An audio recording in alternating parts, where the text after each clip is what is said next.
Hello students, अगर आप 11वीं की गणित नोट्स के साथ बिल्कुल फ्री पढ़ना चाहते हैं तो वीडियो को अंत तक देखिए।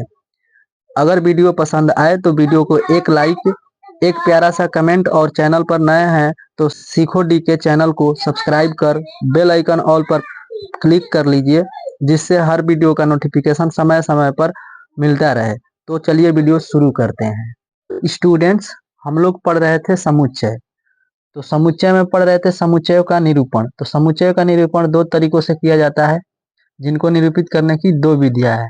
तो पहला विधि हम लोग बेसिक पार्ट 2 में पढ़ चुके हैं, तो उस वीडियो का लिंक हम डिस्क्रिप्शन में दे देंगे। अगर आप नहीं देखे हैं तो वहां से देख लीजिएगा। तो चलिए इस वीडियो में हम लोग पढ़ेंगे दूसरी विधि, जिसका नाम है समुच्चय निर्माण रूप। देखिए, इसको इंग्लिश में बोलते हैं सेट बिल्डर फॉर्म। ठीक है, तो चलिए इसका परिभाषा देख लेते हैं। देखिए, इसके लिए मझोले कोष्ठक, देखिए ये मझोला कोष्ठक है। मझोले कोष्ठक के अंदर अवयवों के लिए चर x या कोई और संकेत लिखकर कोलन, देखिए ये जो चिन्ह दिख रहा है आपको दो बिंदी, इसका नाम है कोलन, या तिरछी लकीर, देखिए ये तिरछी लकीर है, देखकर पुनः संकेत x लिखकर तथा कोमा देकर उसका गुण लिखा जाता है। तो चलिए ये पूरे डिफिनेशन का मतलब क्या है हम लोग एग्जाम्पल से समझ लेते हैं। देखिए यहाँ पर एग्जाम्पल है, यह है रोस्टर रूप, इसको हम लोग बदलेंगे समुच्चय निर्माण रूप में। ठीक है, तो समुच्चय निर्माण रूप में लिखने के लिए हम लोग सबसे पहले एक मझौले कोष्ठक देते हैं। तो ये है मझौला कोष्ठक। ठीक है, उसके बाद अवयवों को अंदर में चर x मान लेते हैं। देखिए इसमें जो इस मझौले कोष्ठ में जो भी दिख रहे हैं ए ई आई ओ यू, तो ये सभी अवयव हैं। ठीक है, तो इन सब को हम लोग क्या मान लेते हैं, x मान लेते हैं। मान लीजिए इन सब का नाम क्या है, x है। ठीक है, फिर उसके बाद दो बिंदी लगाते हैं, और ये x किस तरह के हैं या किस प्रकार के हैं। ठीक है, तो यह x को फिर से लिखेंगे। देखिए यहाँ पर बोला गया पुनः संकेत x लिखकर, मतलब पहले x लिखना है, फिर दो बिंदी देने के बाद फिर से x लिखना है। ये जो अवयव हैं इनका नाम x है, और ये x किस तरह के हैं, तो ये x अंग्रेजी वर्णमाला का स्वर है, ऐसे बोल सकते हैं हम लोग। ठीक है, और देखिए ये बिल्कुल भी हार्ड नहीं है। अगर आपको डाउट हो रहा है तो देखिए दूसरा एग्जाम्पल। देखिए इस सेट में कुछ संख्याएं दी गई है, 3 4 5 6 7 8 9। ठीक है, तो इसको कैसे लिखेंगे हम लोग। तो देखिए ये जैसा कि आपको दिख रहा है, ये 2 से बड़ी संख्या है और 10 से छोटी है, और ये सब धनात्मक संख्या है। तो हम लोग कह सकते हैं कि ये प्राकृत संख्या है, जो कि 2 से बड़ी है सभी और 10 से छोटी है। तो हम लोग लिखेंगे कि ये सभी अवयव जिनका नाम हो गया x, तो यहाँ पर लिख लेंगे x, और ये बिंदी दे देंगे, दो बिंदी लगा देंगे। ठीक है, इन सब का नाम हो गया x, फिर दो बिंदी देना है, उसके बाद पुनः x लिखकर पुनः x लिखना है। ये x किस तरह के हैं, तो x कोमा लगा देना है, उसके बाद x 2 से बड़ी लिखेंगे, 2 से बड़ी,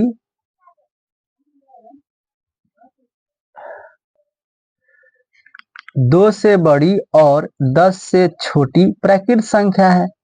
बिल्कुल सिंपल है।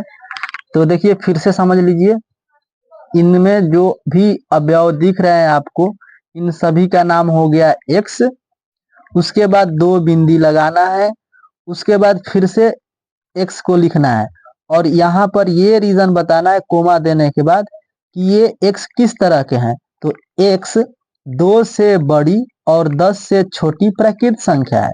देखिए बिल्कुल इजी है। ठीक है, चलिए तीसरा एग्जाम्पल लेते हैं। तो देखिए तीसरा एग्जाम्पल, 1 4 9 16 25 36। तो इसको हम लोग समुच्चय निर्माण रूप में लिखना चाहते हैं, तो कैसे लिखेंगे। इसके लिए सबसे पहले एक मझला कोष्ठक देंगे यहाँ पर। तो देखिए मझला कोष्ठक हो गया।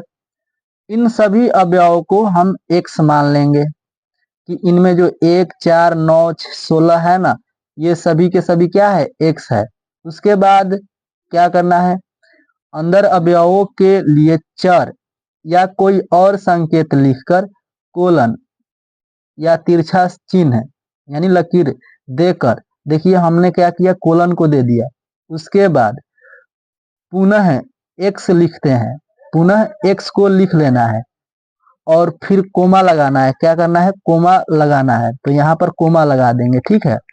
और यहाँ पर ये बताना है कि उसका गुणधर्म क्या है। तो इसका गुण क्या है, x किस तरह के हैं। तो देखिए 1 का वर्ग 1 होता है, 2 का वर्ग 4 होता है, 3 का वर्ग 9 होता है, 4 का वर्ग 16, 5 का वर्ग 25, 6 का वर्ग 36 होता है। तो हम लोग एक बात सोचेंगे कि ये x जो है ये किस तरह के हैं। तो हम लोग सोचेंगे कि यहाँ पर x जो है 7 से छोटी प्राकृत संख्या के वर्ग है। क्या है, 7 से छोटी प्राकृत संख्याओं का वर्ग है। तो देखिए 7 से छोटी कौन कौन सी संख्या होती है, 1 से लेकर 6 तक। तो ये 1 से लेकर 6 तक संख्याओं का वर्ग है। तो आप लोग बहुत ही अच्छे से समझ पा रहे होंगे। तो यहाँ पर लिख लेते हैं x 7 से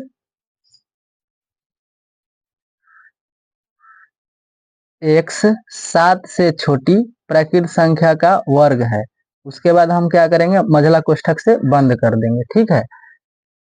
तो आप लोग अच्छे से समझ पाए होंगे। अब देखिए इसका कुछ नोट है जिसको आपको याद रखना है। तो देखिए पहला नोट है, समुच्चय को सामान्यतः अंग्रेजी वर्णमाला के बड़े अक्षरों ABC XYZ यानी डॉट डॉट ABCD कुछ भी हो सकता है से सूचित किया जाता है। यानी समुच्चय जो है, मान लीजिए यहाँ पर जो इतना बोलना पड़ेगा, इसका कुछ नाम हम लोग दे सकते हैं। जैसे मान लीजिए इसका नाम हमने दे दिया A, तो हम अब बोलेंगे समुच्चय A पूरा। इसको x सच दैट x अंग्रेजी वर्णमाला का स्वर है, इतना ना बोलकर हम लोग डायरेक्ट बोल सकते हैं समुच्चय A। इसका भी नाम दे सकते हैं हम लोग B, इसका नामकरण भी कर सकते हैं C। यानी कि अंग्रेजी वर्णमाला के बड़े अक्षरों से समुच्चय को सूचित किया जाता है। क्लियर है। इसके बाद देखिए नोट नंबर 2 है, देखिए समुच्चय के अवयव यहाँ पर लिखना है। समुच्चय के अवयव को ही सदस्य भी बोलते हैं। तो समुच्चय के अवयव को अंग्रेजी वर्णमाला के छोटे अक्षरों से सूचित किया जाता है।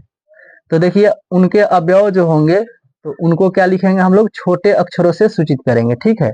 जैसा कि आप यहाँ पर देख सकते हैं, देखिए उनके अवयव, जैसे मान लीजिए इस सेट का नाम हो गया A, तो इसके अवयव कौन कौन होंगे, तो A जो है अवयव है, E, I, O, U जो है इनके अवयव हैं। इस बड़े A के ये सभी अवयव हैं, ठीक है, या सदस्य भी कह सकते हैं हम लोग। तो आशा करता हूं कि आप लोग बहुत ही अच्छे से समझ पाए होंगे। तो स्टूडेंट्स इस वीडियो में इतना ही। आप लोगों को अगर समझ में आया है तो आप लोग इसका स्क्रीनशॉट ले लीजिए।